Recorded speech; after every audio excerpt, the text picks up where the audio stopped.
time to clean the harp cases. So I have these 2 harp cases that I'm going to be doing an art project with, but in their current state, they are pretty gross. So we're going to clean them today, and I thought I could also give a little tour of some of the details that I love about these harp cases. Let's go.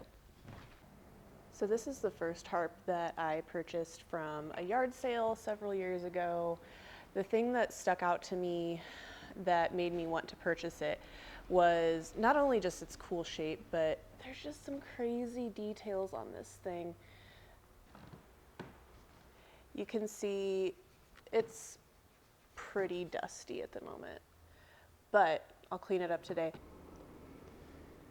The details to me are really what stands out. Like this, if this was this well crafted for the case that's gonna get bumped around and probably dropped during transport, I can't imagine what the harp itself must have been like. It would have had to have been so beautifully crafted.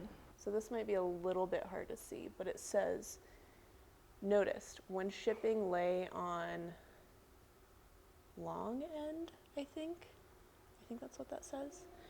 And then even better is on the back side of this. In bright red paint, it says Leibniz. Love to know who Leibniz was. Here's the second one. It's similar to the first one that I just showed you, but on it, it has all of these like gold medals and honors listed, starting with 1893 and going up to 1921.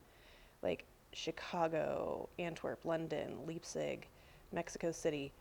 I just think it's so cool, and like, I don't really know what that means, but I love that they printed it on the case. Okay, these things are huge, and it's really hard to get them in frame, but I'll see if that does the trick. So you can see there's like these little cushion things that probably kept it in place.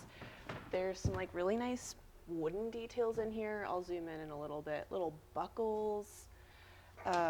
All of it's lined with like fabric. It smells mildewy right now, but I've got plans to fix that. And then over here, I hope you can see that, there's like a little leather pouch where there was probably some accessories put in there, and a really cool like guarantee, like a warranty. It's really cool. It makes me very excited. And this one's pretty much the same. This one just has a wooden interior and a little pouch that's just fabric. I think it's interesting that this one is physically bigger, but the details on the inside aren't as custom. There's no fabric lining, there's no buckles or anything like that. So yeah, I wonder what the rationale was there. Either way, these are both very dusty, very mildewy smelling on the inside, so I'm going to start cleaning them and try to get that smell out. Hi, okay, voiceover Olivia here. I thought while we watch this footage of me cleaning these dusty harp cases, I could remind you of what this project even is. So if you didn't see the previous video where I cover how I got these harp cases and what my intention with them is, I'll just give you a quick summary.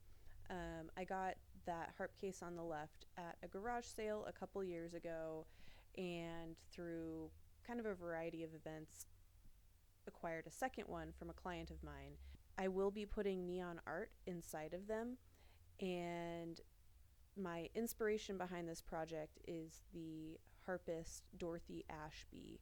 She was a jazz harpist from the 50s through roughly the 80s, and she's a really big inspiration to me the more I've learned about her. So yeah, go check her out. These are more or less cleaned up, at least dusted off. I did find out while I was cleaning this one over here, it's canvas glued onto the wood and then painted brown. So I ended up not fully taking a wet cloth to this one because I want to look into the best way to clean this up without damaging the paint or damaging the canvas with water.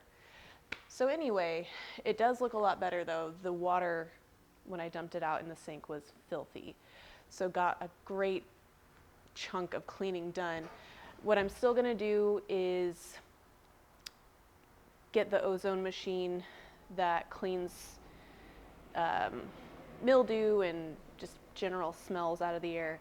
Gonna place it in both of these for probably 15-ish minutes, let that run, and hopefully get a little bit of that smell out of there.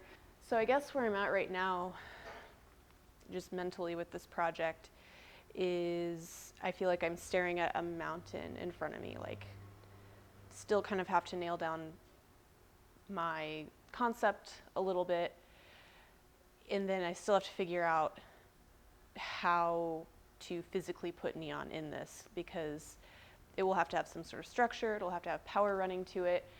So there's a lot of work to be done, but I'm just still really excited. I think sometimes starting a creative project, that initial excitement can just go out the window once it's time to start thinking about the logistics of a project. And I just want to keep reminding myself that this is a really cool, special thing that I'm working on. Yeah, I guess those are all my thoughts, but stick around for the next vlog where I'll be going through my sketchbook, talking about the concept that I have planned, which I am very, very excited for. Yeah, if you have any questions, please leave a comment. And yeah, thank you for tuning in. Thanks for being here, and stay tuned for the next chapter of this project. Bye.